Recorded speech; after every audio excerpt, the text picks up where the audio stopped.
Good morning, everybody. Welcome to Lifehouse. My name is Ryan. Good to see you here in the room. Good to see you online. And I know nobody is listening to the words I'm saying because you're wondering, what, is this real or is this a joke? That's what you're wondering right now. And it's a little bit of both. I did have a mountain biking incident last weekend. The good news is I'm here and I'm mostly fine, I think.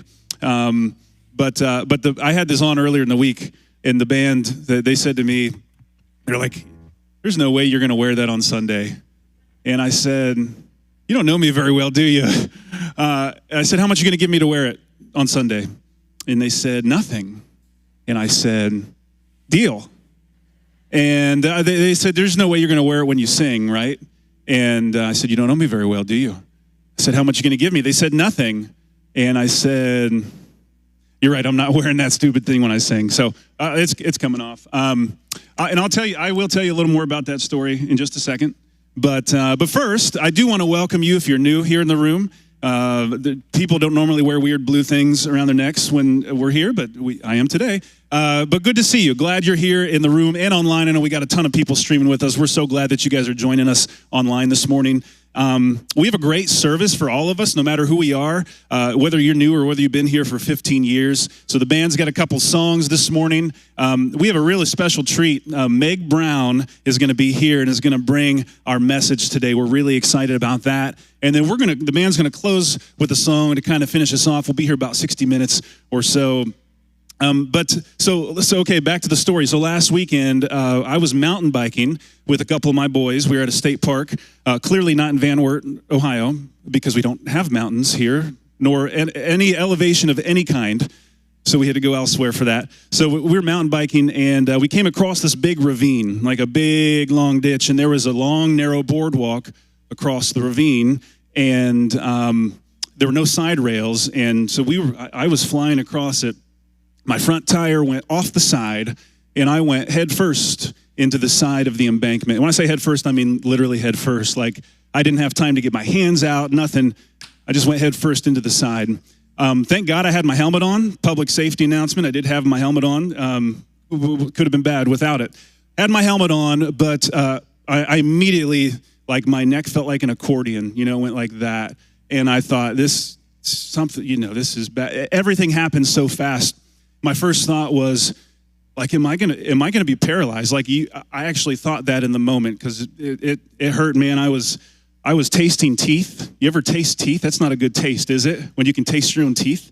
So I laid there for a few minutes and just like, what's happening? Where is this going here? Thank God I never blacked out. I never lost feeling in any of my extremities. Long story short, ended up, getting up and we got out of there. I was pretty beat up. Thank God I only had a neck strain, concussion, and 4 chipped teeth, none of which are in the front. So you can't see that back there. I got some dental work to do. So the moral of the story is, this happened last Sunday when first service was going on. I was out of town.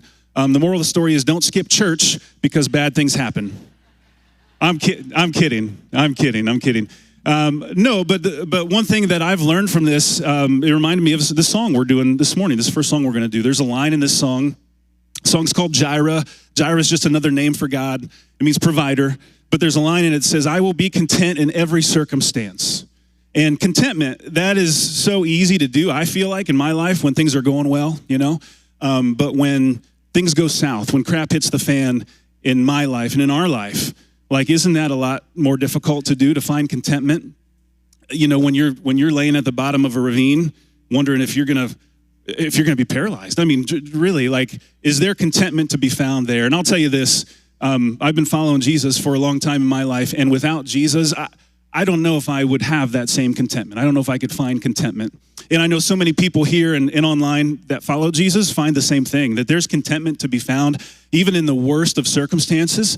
Doesn't mean things aren't hard. It doesn't mean, things aren't difficult in our life, but we can have contentment in those times when things go south. And if you're new here, and especially if you're here and you don't know what you believe, maybe you're just checking this whole faith thing out, this whole Christianity thing out, I want you to know you're in a good place, and I want you to know the things that you can find in a relationship with Jesus, and that's contentment, that's love, that's hope, and all that. So We're going to start with this song, and as we sing that line, I'll be content in every circumstance. I want to invite you guys, no matter where you're at, to lean into that in whatever you've got going on in your life. So I want to invite you to stand, and let's sing together this morning.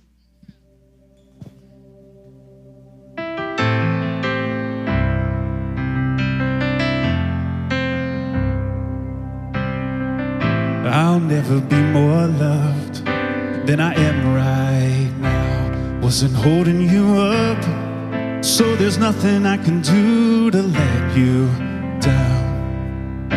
It doesn't take a trophy to make you proud. I'll never be more loved than I am right now. Oh. Going through a storm, but I won't go down. I hear your voice carried in the rhythm of the wind to call me out. You would cross an ocean so I wouldn't drown. You've never been closer than you are right now. And you are Jireh, you are enough. Jireh, you are enough. So I will be content in every circumstance. You are Jireh, you are enough. Forever enough, always enough. You're more than enough. Forever enough, always enough, always more than enough. I don't want to forget how I feel right now on the mountaintop. I can see so clear what it's all about. So stay by my side when the sun goes down. Don't wanna forget how I feel right now. You are Jireh, you are enough. Jireh, you are enough. So I will be content right now in every circumstance. You are Jireh, you are enough. Forever enough, always enough. You're more than enough. Forever enough, always enough. You're always more than enough. I'm already loved. I'm already chosen. I know who I am. I know what He's spoken. I'm already loved more than I can imagine. And that is enough.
So I will be content in every circumstance. You are Jireh, you are enough.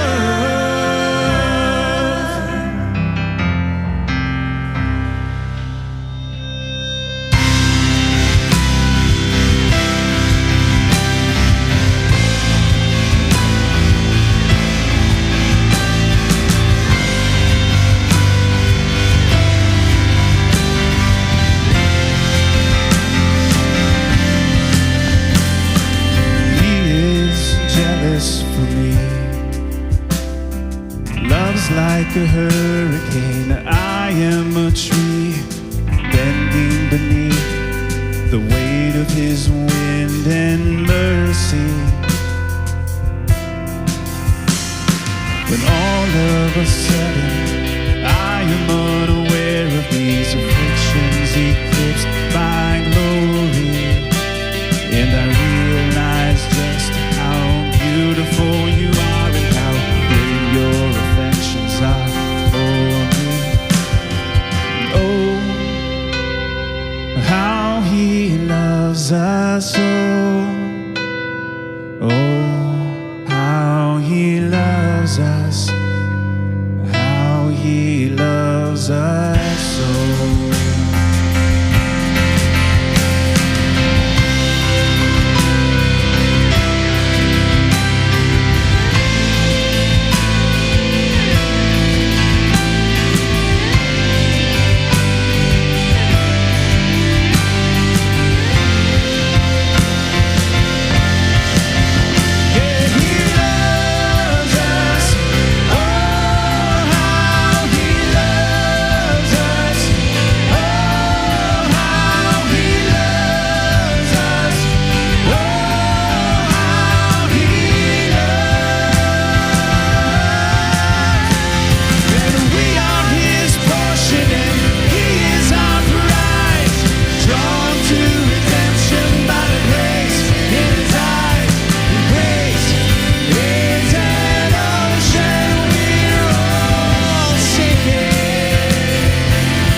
Father, we thank you for your love.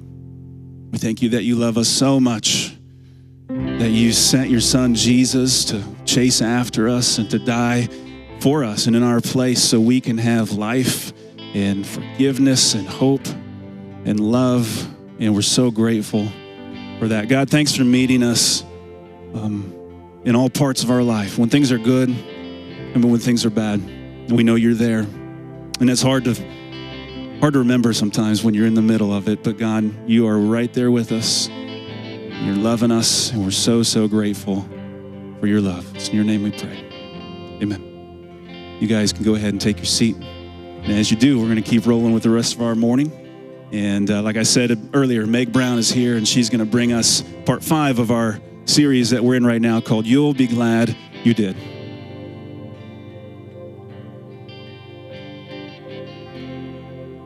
Hey everybody, Andrew Stanley here. We are out and about for the You'll Be Glad You Did series. We're giving out free advice, and also I'm hoping to get some free advice. So, really hoping that we'll be glad we did this.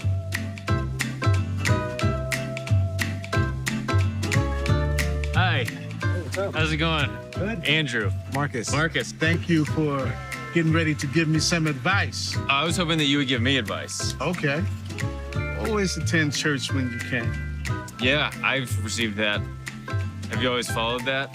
These days, with technology, you don't physically have to be at a church location. Yes, you you can watch do. it online. I'm very unassertive, and I want to be more assertive. Yeah. So how can I do that? Even if you don't know everything, act like you know everything and you'll learn it on your way. I already knew that. Yeah. How can I be a better listener? You're good at that. Because That's I feel like awesome. listening is more like you have to talk enough in order to be able to listen. You have to know what questions. Because it's like to I ask. just like sometimes when I'm listening to somebody, I'm like I have a thought, I want to go ahead and say it, and I think maybe that is the right thing to do. Sometimes it's I think okay. that it's really about thinking what you're gonna say before the other person even finishes talking. But everybody's like, you gotta listen. And I'm like, but I'm too busy thinking. I'm getting married in 1 month. Okay. What advice can you give me? Take your time deciding on if and when you want children. I love that advice. My fiance will hate that advice. Also, do a background check on him. I had not thought of that, but it seems like that could solve some huge problems down the road. What colleges do you think are the best? I was at a homeschool convention. I don't really want to get into why, and they were advertising virtual from home college. So you kind of go your whole life. You get born and go to your house, your baby, and you do homeschool, right? And then it's like, oh no, homeschool's over. Got to go to college into the real world. Not so fast. Virtual reality college. You do that from home. Then you get a job where you work from home, and then you die at home, and you just never have to leave home. You have a card. What's your name? We coming to see you. Andrew Stanley. He's not Andy Stanley. That's You not. got some ID? I know what he looks like. No, I'm Andrew Stanley. Oh, Andrew. But that's the same I'm thing. always getting confused for that guy. What about money? It's important to have money. It's I agree. important to save. It's important to use. So budget. You have to budget. You budgeted and you'll be glad you did. Yeah, because there's going to be rainy days, unfortunately. Unfortunately. I know. Yeah. I know. Sometimes I look at my account and I'm like, oh, it's been a bunch of rainy days lately. I guess I gotta start doing some more gigs for my dad. You may have to budget a little bit more. Well, good morning, everyone. My name is Megan Brown, and I just love those videos. They're hilarious. A little bit of dry sense of humor always gets the morning started. So I'm so excited to be here. And for those of you who don't know, I am Matt Brown's daughter, also your guys' lead pastor. So I don't know how you feel about that, but I kind of love it, and I'm excited to be back. But I currently work at a church south of Cincinnati, and I work with middle school and high school students, and I love what I do. But I also had the opportunity to grow up here at Lifehouse, and it was so amazing, not because I got to run around and kind of own the church because I was a pastor's kid, but because you guys got to pour into my life as I got to grow up. And just the impact that had on my faith and where I am today is such a big deal. And so just thank you for doing what you do and showing up and just loving people well. And so today, when my dad asked me to speak on giving advice, I said, are you really sure you want a 23-year-old speaking to everybody? And he didn't have a problem with it, so I guess I don't either. And here we are. We are in part 5 of our series, You'll Be Glad You Did, Timeless Advice for Troubled Times. And so I want to kick off this morning talking about something about myself that you may be able to relate to, and that is the idea that I don't like being told what to do. I'm sure some of you know exactly what I'm talking about, but it's because I have tended to create a habit of pushback when I'm told what to do. And it's probably and most likely because I like to do it my way, and I think that my way is better. And honestly, if we break this down, this makes me and a whole lot of you human. And it puts us all into this category of, yeah, we don't like being told what to do. It kind of just comes with being human. And some of you may remember this. When you were younger and your mom would tell you to go clean your room, or husbands, if your wives tell you to go clean your room, we have a little bit of pushback because we don't want to go do that. And so I walk into my bedroom and the floor and the bed are completely covered with clothes. And so I just nicely and neatly tuck them under my bed as much as I can because my room's clean, but I'm not doing what I was told to do. Or my senior year of high school, my parents said, hey, I think you should take a year off of dating. I think it would benefit you. And I said, oh, wait a second. You think that's gonna solve my dating life? Do you think that's gonna fix everything? Like, really? And now looking back at it, I am very, very glad that I did. And so were they. But what they didn't know is that I'd be calling them every other night because I was lonely and needed someone to talk to. So you can ask them about that later. But we've all lived long enough to reap the benefits of our good decisions and the consequences of our bad ones. And we all have stories that end with, I wish, or I'm glad I did, and I wish I had. And we also have stories that end with, hey, I'm glad I didn't, but I wish I hadn't. We've all been in circumstances like this. In this series, I want to offer all of us some unoriginal, you'll be glad you did advice. And something that I need to point out that we've been talking about through this whole series is that this is not a list of rules that we're talking about. These aren't ethical imperatives or the moral mindset that we have to have as we walk through life, because it's simply advice, not rules. And so I think that's important to point that out as we get started this morning. And this advice, it's here simply to ensure that you don't break rules that have the potential to break you, that have the potential to break your heart or make you go broke. Because the advice that we're about to talk about, it sits in between the rules of where we're at in life. And it's not right versus wrong, illegal versus legal, moral versus immoral. It's simply in the realm of wisdom. And over the past couple of weeks, we've had a working definition of what wisdom is, and it's simply insights informed by the knowledge that life is connected. One thing leads to the other, and today's decisions impacts tomorrow's reality. I mean, we look in front of us and there's so many options that we get to choose from, but what we have to decide is, hey, what is best? Knowing that life is connected, and that's what wisdom is. And so this decision, whatever we decide, we have to know that it's gonna affect the rest of our life, the next season that we're stepping into, because our past shows up into our future. And so this is an idea that we're constantly trying to impart on the people around us. Some of you are parents in the room, and you're trying to do this with your children because you desperately don't want them to experience the regret that maybe you have once had in your life. I work with middle school and high school students, and so I see this so often. They're about to make this next step or this next decision, and I just want to come running and say, don't do that because you're gonna set yourself up for this, and then you're gonna experience regret, and then we're gonna have to work through that. And so we're trying to give this wisdom and to lead the people closest to us in the right direction. And so whether you are a young person or an adult or you're someone in between like me, this advice is challenging, yet it's so important in every season of our life. So my unoriginal, you'll be glad you did advice this morning is simply one word, and that is to listen.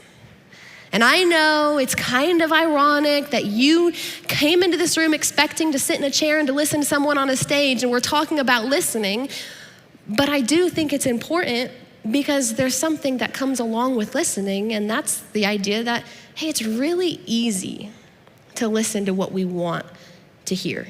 It's so easy.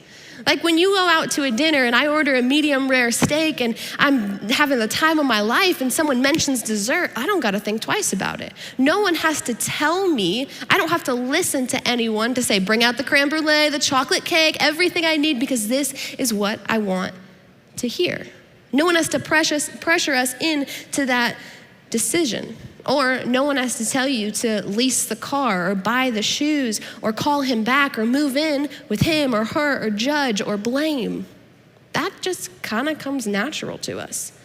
Because our confirmation bias that we have when it comes to listening, it's easy to do when it's what we want to hear because it feeds an appetite in us that we're all longing for and desiring for because it's what we want to hear.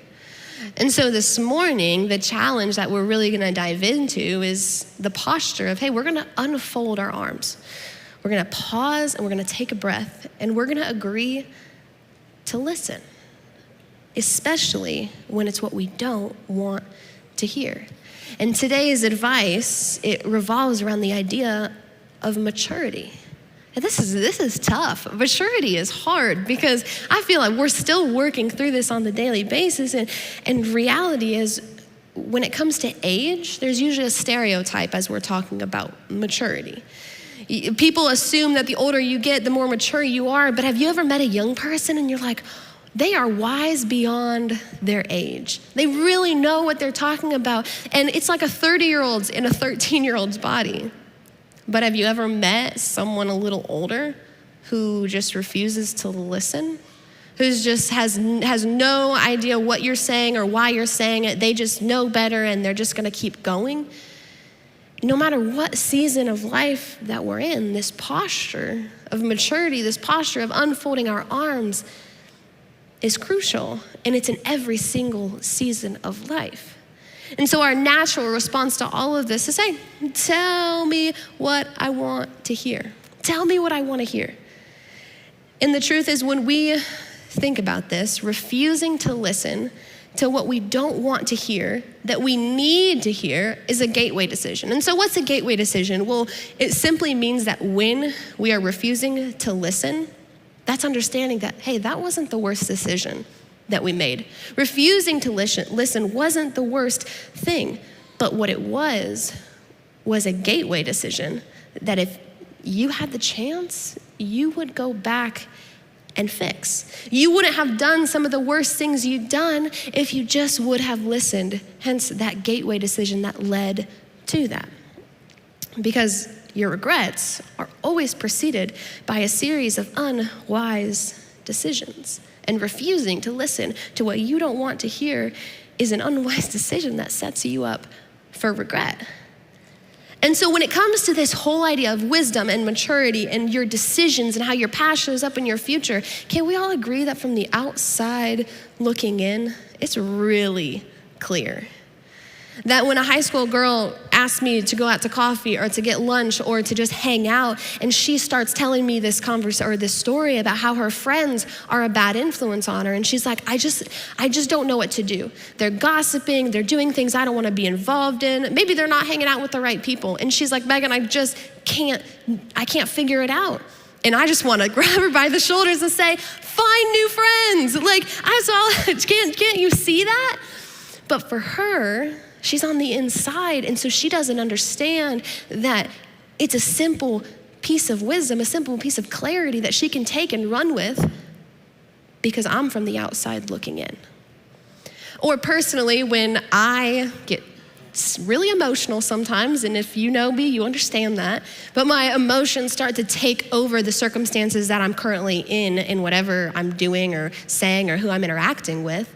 And it leads me to get a little nasty, okay? I'll say some things I'll regret, and I'll probably have to say I'm sorry a few hours later, but it gets so overwhelming in my life, and my dad, he'll sit me down and he'll legitimately say, you need to check yourself, because you're not only affecting you, you're affecting the people in your close circle. More importantly, the people that love you the most. And because I am not on the outside looking in, I ignore it. I don't pay attention to it. And I continue to put myself in this position where I'm hurting the people around me. So we can't see clearly in our lives, but usually someone that you're interacting with can. So if we'll pause and if we'll listen, we'll be glad that we did. This is in all of us in some season of life. Whether your spouse, your friend, your roommate, or your fiance, or someone in your life is trying to get your attention about something, listen to them, because they may see something that you can't. And when we pay attention to this, when we take a step back and look at this, we might be able to pay attention to the tension. And what I didn't realize when I get so overwhelmed in my emotions and my dad was trying to give me wisdom and I was just ignoring it, is that I was the tension. I didn't realize that. I thought I was the emotional one that needed the help, that needed the clarity. But what I wasn't doing was understanding that I needed a little more attention to how my emotions were affecting the people around me. And so if we ask ourselves, hey, what's going on? What is this really about? And why am I pushing back so much? Well, today we're going to talk about a guy who sat in this same tension, who was trying to figure this out, and his name was Solomon. Solomon was a son of King David, and he was about 20 years old. So he was around my age, which is kind of crazy that he did some of the things he did, and we're the same age. I'm still wrapping my mind around that. But Solomon was a guy who was humble enough and wise enough to recognize that he didn't know everything. He didn't have it all laid out in front of him, yet that didn't stop him from doing what he needed to do. And so his biographer documented Solomon's prayer in the book of 1 Kings chapter 3, and it says this: "Now, Lord my God, you have made your servant king in place of my father David. But I am only a little child and do not know how to carry out my duties." All right, Solomon's got a good start here. He's got the right posture, and it's a positive beginning to how his story is going to unfold. But he refers to himself as a little child. He's saying, God, I don't know what I need to do to carry out my duties. I'm not sure what this looks like. And so he approaches God and says, I'm like a little child. It's like saying, hey, to this 4-year-old, why don't you go change the oil in my car? You and I both know that's going to go terribly, and they have no idea how to do that. We know that. But the cool thing is Solomon also knew that. So he approached God with that posture. And so we continue, and it says, so give your servants a discerning heart to govern and to distinguish between right and wrong. For who is able to govern this great people of yours? And so now Solomon is saying, hey, God, could you give me a discerning heart? Can you point this out to me? And what Solomon is asking is, can you give me clarity on what's best? Can we look at my current circumstances and say, hey, what is the right decision here? And what's the result of that? Continues to say, God gave Solomon wisdom and very great insight and a breadth of understanding as measureless as the sand on the seashore. So God is saying, okay, you want a discerning heart? Here's your wisdom.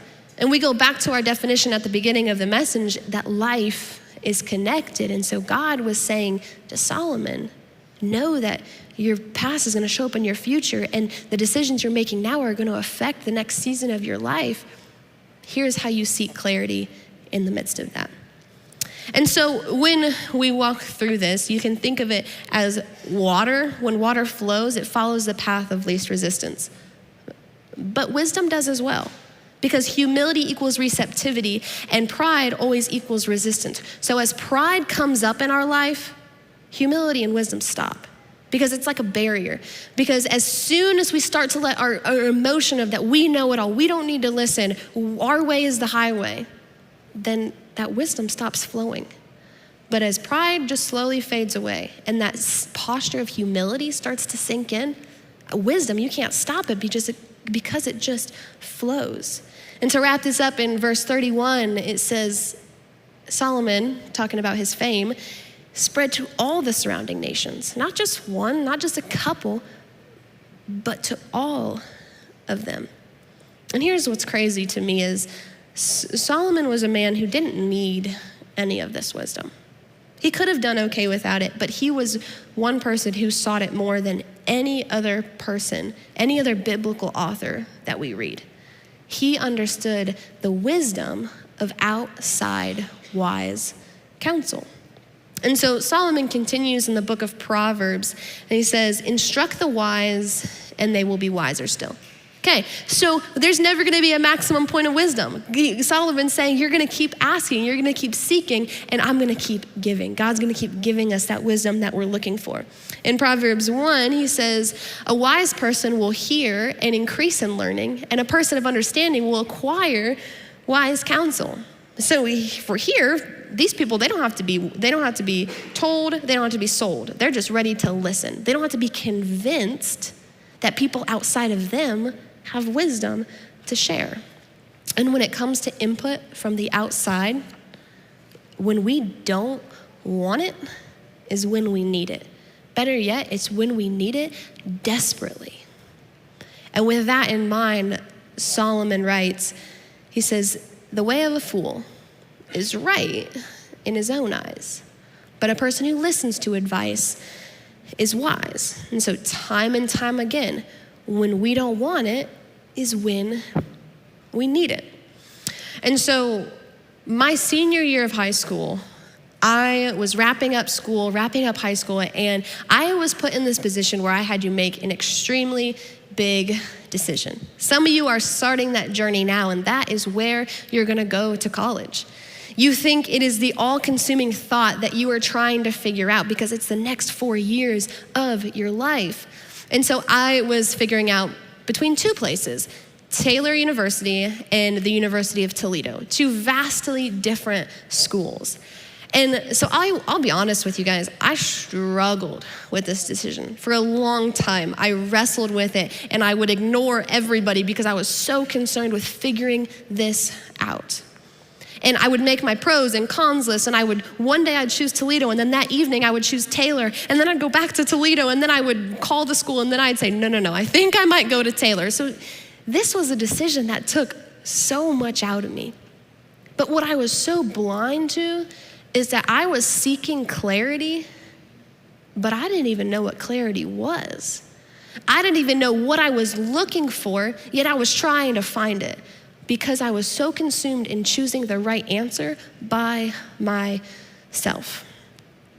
And this wasn't an issue of Taylor's right, Toledo's wrong, Toledo's moral, and Taylor's, like that wasn't the decision that was trying to be made, but it was like, hey, what's the wise decision for Megan? Where does wisdom come into this decision? And I'll never forget, we were up in Michigan, and I was sitting on a bench with my dad, and we were looking out. It was a beautiful, picture-perfect Lake Michigan, and the bridge was in the background. And he just turns to me and he says, Meg, I think the wise thing for you to do is go to Taylor. And we went back and forth, but it ended up about an hour after that conversation, I called the school and I said, hey, I'm coming. And I'll never forget, I remember these words, I said, I'm taking a leap of faith and I'm just coming. But it felt clear to me because I sought outside wisdom from someone who has done it before. And so if we dismiss this idea, if we dismiss the idea of, hey, I know I need it when I don't want it, and we just ignore that, we're somehow masterminding our own regret in our life. It means that we have a sense of selfishness, and you're trying to live as if your life is not connected. And we know that God told Solomon that's not how life plays out.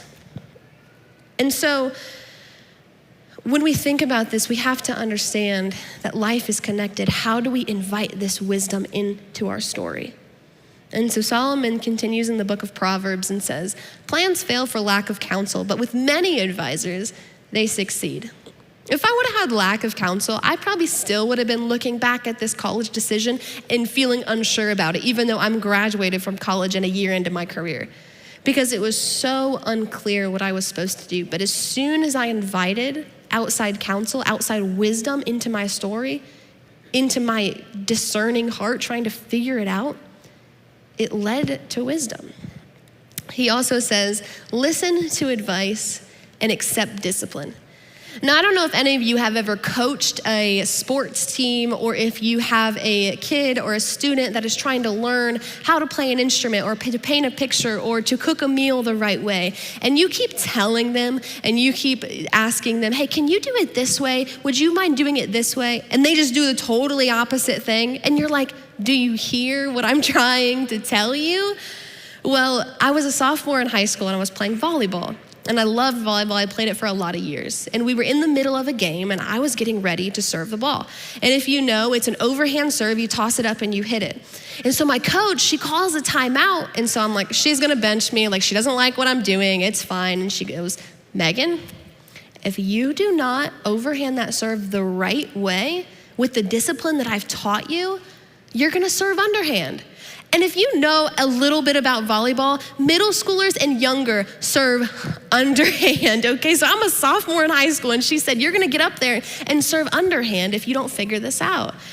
And I was embarrassed. I felt like a fool, and you best believe that 2 weeks later, I was serving overhand because I did not want to look that way. But it was a discipline that I had to figure out from the wise counsel that was giving it to me as my coach.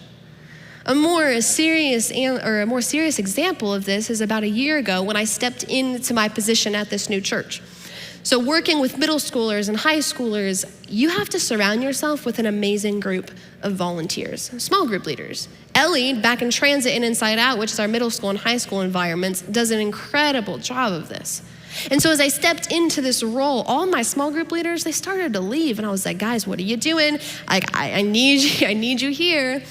And maybe it wasn't the right season. Maybe they had conflicts, which is okay.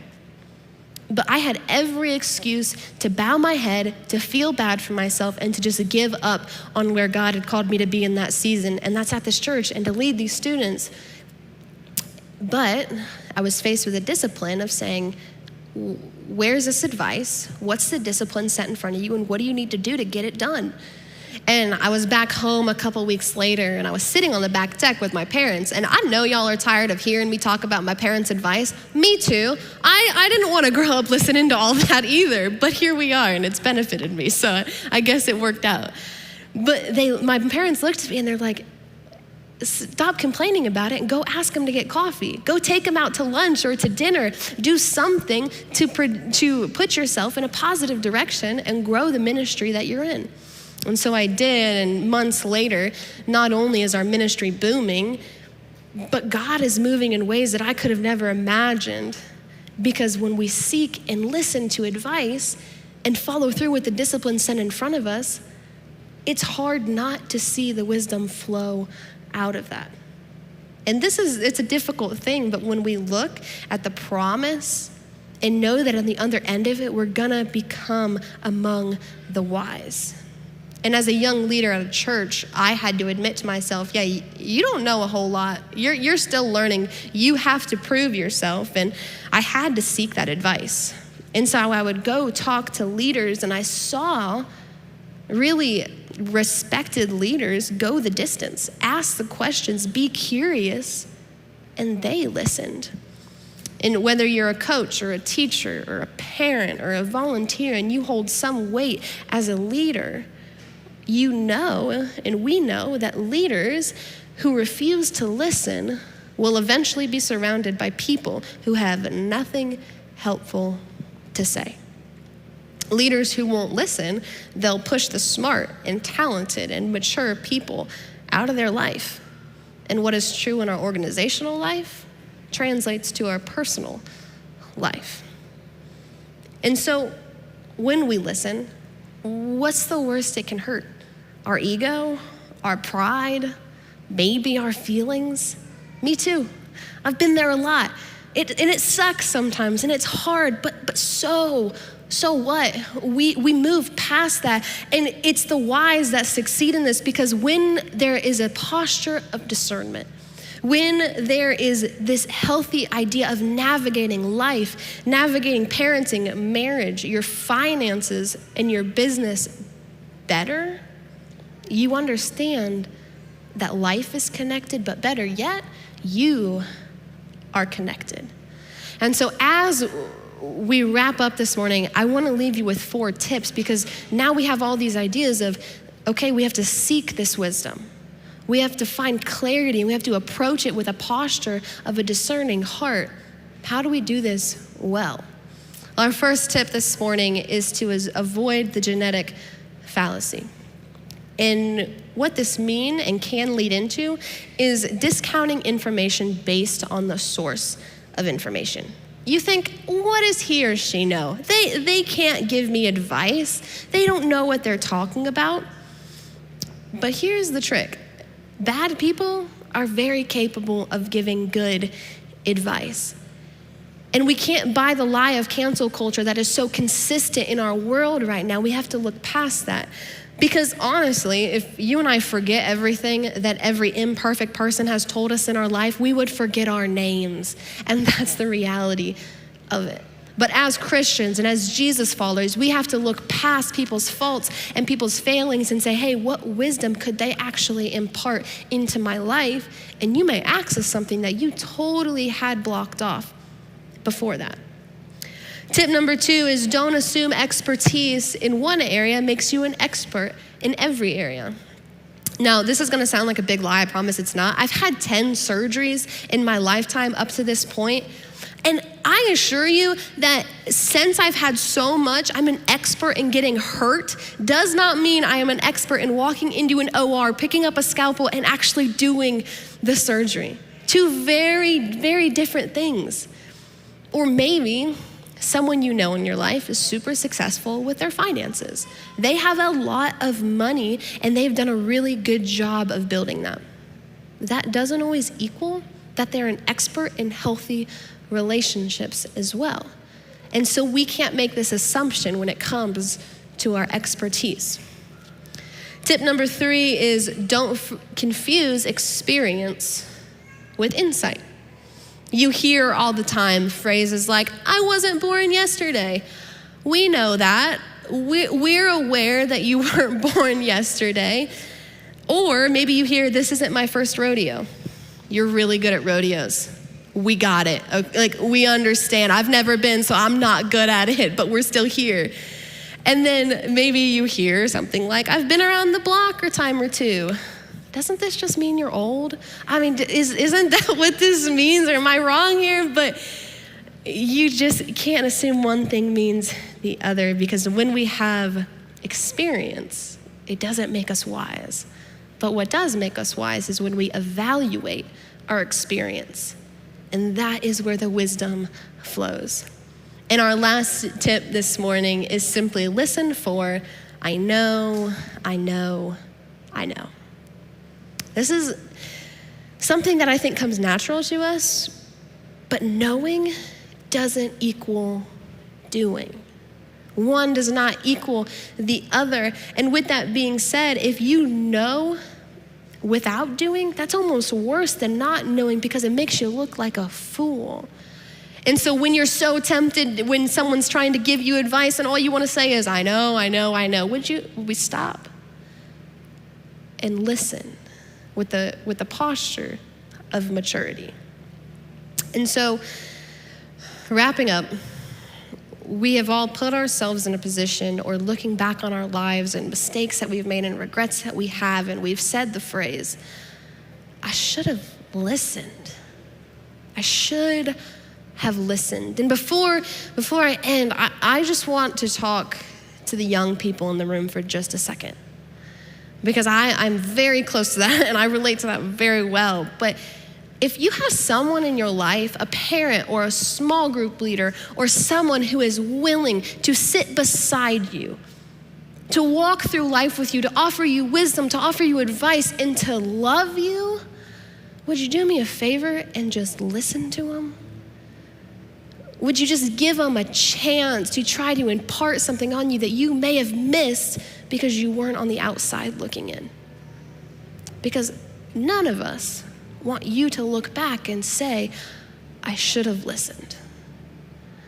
And parents in the room, or someone who has an influence on the next generation, I may be stepping out of my lane here, but I think this is so important because it changed my life. If your kids and your students and the young people in your life, they need someone to listen to. They need wisdom, God-centered wisdom imparted on their life, so they don't look back with regret and say, I should have listened. None of us want that. And so would you take time and sit down with your young person and impart that wisdom into their life that they would never say, but they're so desperately looking for? Leading with the love of how you know them and how you love them. And so, the odds are, somebody saw it coming. And if you would have invited their input in, they would have told you. But they're probably seeing something that we don't, or that we're ignoring not to see. And so as we step into this, somebody can see what we can't. So in the words of James, the brother of Jesus, could we be quick to listen and slow to speak? Because you'll be glad you did, but more importantly, the people around you will be glad you did as well. So in a second, the band's gonna come up and we're gonna sing a final song together. And this song is called God is Love. And as we're talking about this whole idea of listening and how the people in our circles wanna speak into our life, the reason they wanna speak into our life is because they love us. But can I tell you that that the people in your life love you at a fraction of a price of what your Heavenly Father does. When He looks at you and says, you're worth it. You're my child and I love you. And so would you just listen? And so as we sing this song this morning, I want us to remember how much our God loves us. And remember what He did for us and the little things that we can do for Him. And so I'm gonna pray and then we're gonna sing that song together. Dear Heavenly Father, I'm just so grateful for the amount of love that you pour out on us day in and day out. How you challenge us with the idea of listening. And as we gain wisdom and as we seek out wisdom, it may be hard, Lord, but with you and the amount of love that you pour out on us, it's gonna be a little bit easier. And so we're thankful for who you are and what you've done for us, and simply that you are love. In your name we pray, amen. Would you guys stand and sing with us?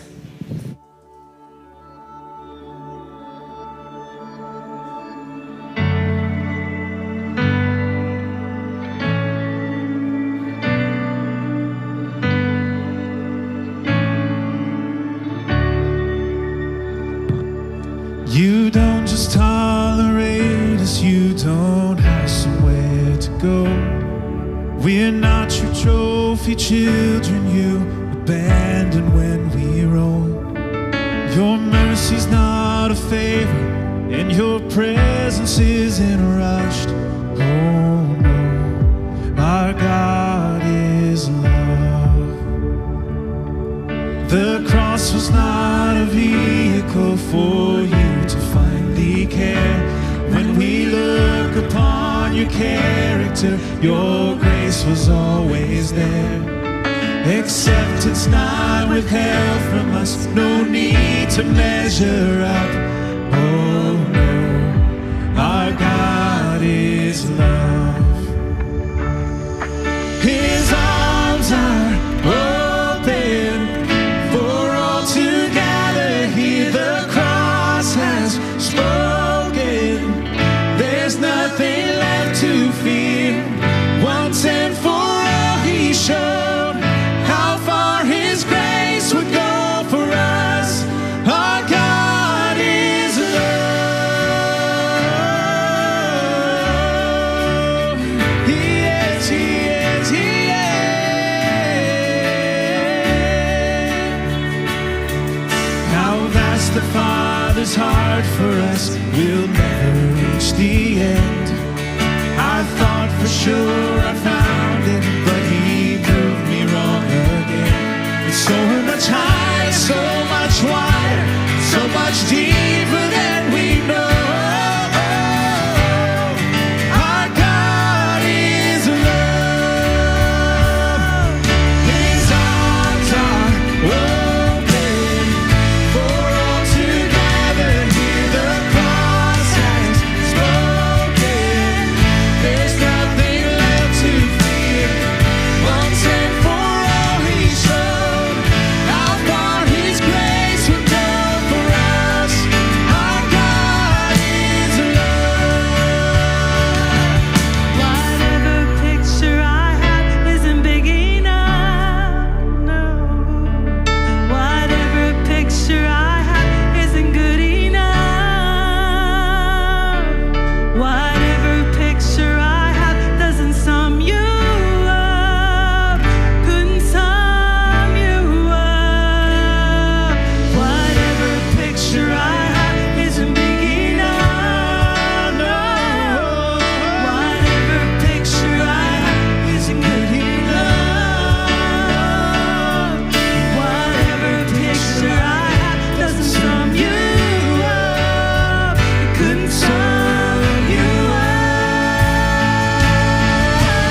Thank you guys so much for being here today. We love you. We'll see you next week. Have a great week.